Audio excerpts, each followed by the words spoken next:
I want to call upon the representative of the Canadian Cancer Society for this region, Mr. Richard McIntosh. Thank you very much to the organizers, the volunteers, the Strait Area Curling Club, and all the participants who are participating in this weekend's Curl for Cancer. This is my second time at this event, and each year it amazes me the spirit that's in this community. So thank you to everybody, each of you, and especially the volunteers for putting this together.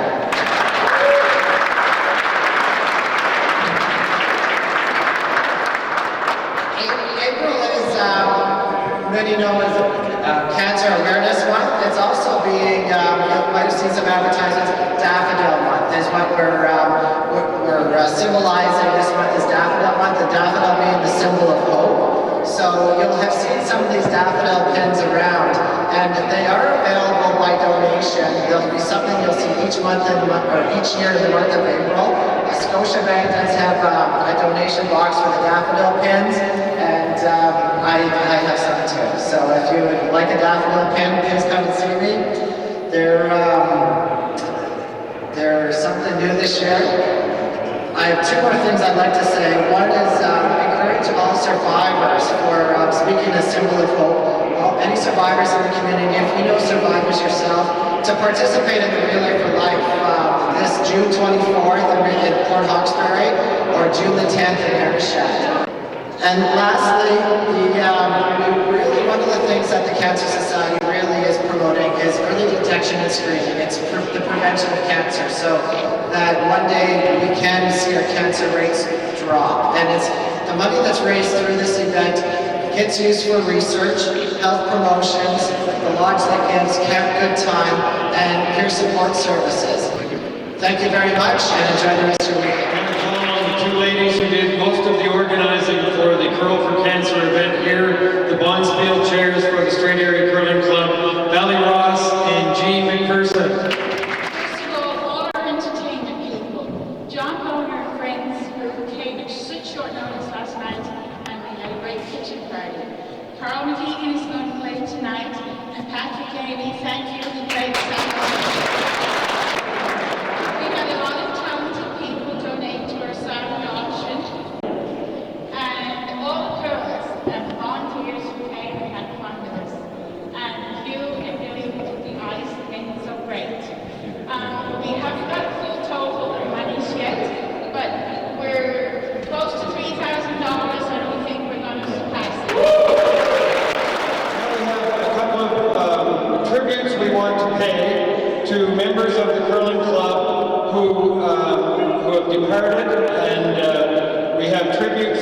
First of all, for the late Jim McLean, I want to call upon Peter Law. Thank you. I'd like to say a few words about Jim. Before I do that, behind the windows here is Rilla, who's joining us for this. And Rilla is Jim's wife.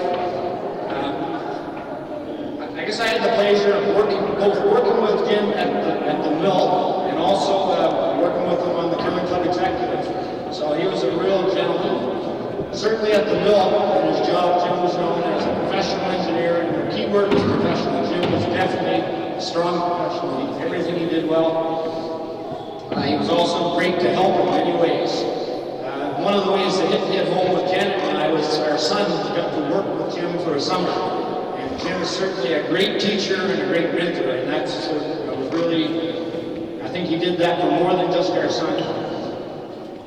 The other thing that many of us know who knew Jim had a great sense of humor. Dry, but great. So Jim was involved, Jim and Rilla were involved in many things. They both liked to travel. Jim was on a number of provincial committees. He served on the Rotary for close to 30 years. And he was also involved in his church in a large way. Jim retired from work in 2003, and I guess one of the first things Jim decided to do was to get fit.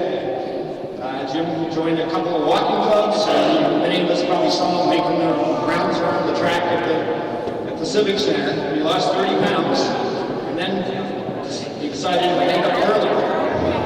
So Jim took up curling enjoyed it very much. Anybody who curled with him could see that, and really kept telling me about the stories about when Jim came home from curling and the stories he would tell. He enjoyed it very much. As a matter of fact, I was at his house today picking up Rilla, and Rilla showed us this bib he had for his cooking, and it was a curling bib. He certainly enjoyed playing the game, and certainly any of us who had a game against Jim. When Jim's game was on, he was just wicked with the shots. The thing that I think that really told me that Jim really enjoyed was the social aspect of curling. He loved to nurse a Pepsi and sit at the tables and talk with his colleagues that he had just played a game. He really enjoyed that. I'm told that he enjoyed the Wednesday morning leagues and also the social aspect that went with that. Jim served on the executive of the curling club for 3 to 4 years.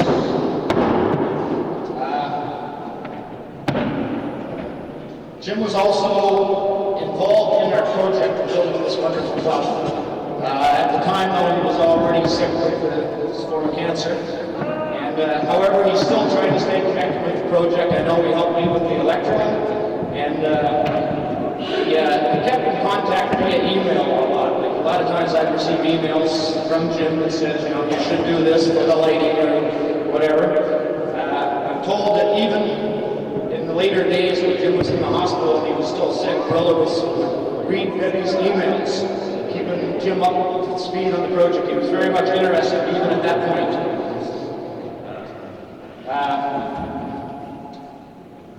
Jim, one of the things Jim did do, and one of his last wishes was to make a donation to our club. And that was very, very much appreciated. But it was, I guess, it showed how much he really enjoyed with being part of the curling club.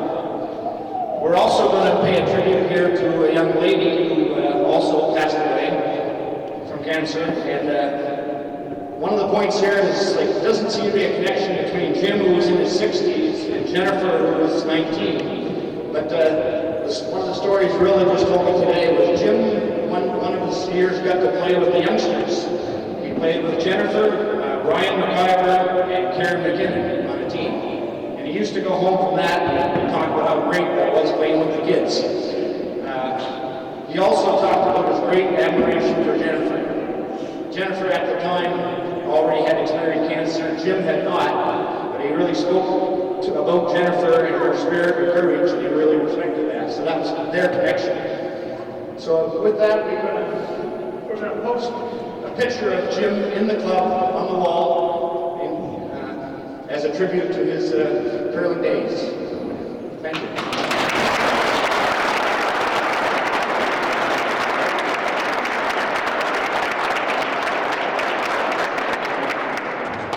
And to bring us a memorial tribute to Jennifer Butts, call on Sharon McChrystal. On behalf of my team, Lynn Gillis, Sharon Ryan, and Susan Butts, we are pleased to honor a member of the Strait Area Community Club and our friend and daughter, Jennifer Butts, in this Curl for Cancer event. Jennifer was a dedicated and enthusiastic member of this club since the age of 8, which marked the rebirth of the junior curling program in the Strait area. She developed a love for the sport of curling immediately, and she participated in local, regional, and provincial curling events all through her years in public school. In addition, she participated in the Adult Curling League with Jim and others, and many SACCC Bonspiels, and also helped coach some of the younger curlers in her teenage years. In fact, despite many health-related setbacks, she pushed herself to participate in high school and Nova Scotia Junior Curling Bonspiels, and she was part of the team that won 3 regional banners for her high school. Her dream of meeting some of the most accomplished Canadian and international curlers was realized through her volunteer efforts with the Grand Slam of curling events at the Civic Centre. Despite the long hours, cold temperatures, and the discomfort she often felt, she was anchored to the scoreboard, especially when Russ Howard sheet. She left a lasting impression on the players and was later recognized in the audience at the Olympic trials in Halifax by John Meade, who presented Jennifer with his jersey in the stands at the Metro Centre. The crowning moment, of course, was having Kevin Martin and the rest of his Canadian Olympic team pay a visit to Jennifer at the IWK, proudly posing with their gold medals or pictures with her. Jennifer was committed to giving back to her community for the support shown to her and to causes which would support other cancer patients. Her support of ongoing research and initiatives related to finding a cure were realized through her efforts with the Relay for Life, the Children's Wish Foundation, and Camp Good Time.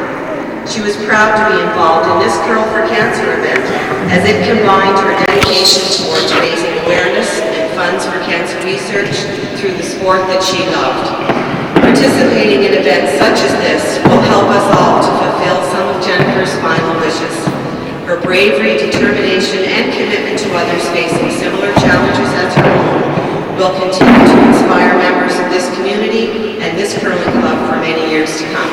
Thank you.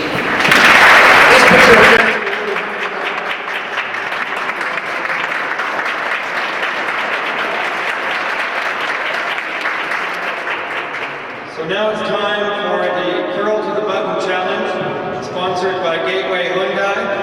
And I want to call on Todd Barrett from Gateway Hyundai to welcome everybody here and to get us ready for this Curl to the Button Challenge. Todd? Everybody here, and I want to say thank you to Moreau for asking us to be involved with this. On behalf of Gateway Hyundai, we're very proud to be involved with this. I'd like to say, nothing would make me happier than one of these lucky contestants drawing down to the button and winning this new car. So I'd like to say good luck to each and every one of you, and in the event that you didn't make it, I've got some brochures down in the locker. Book and test drive. But good luck to every one of you. Thank you. So we have 4 contestants in the Draw to the Button Challenge.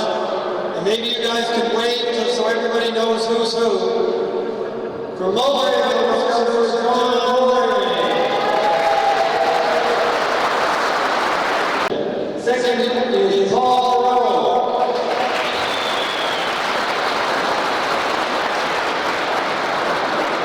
The next one will be Hartery.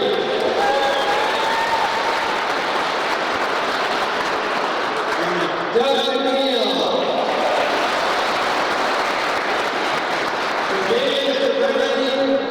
Let's roll over.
The shot closest to the button is going to win $1,000.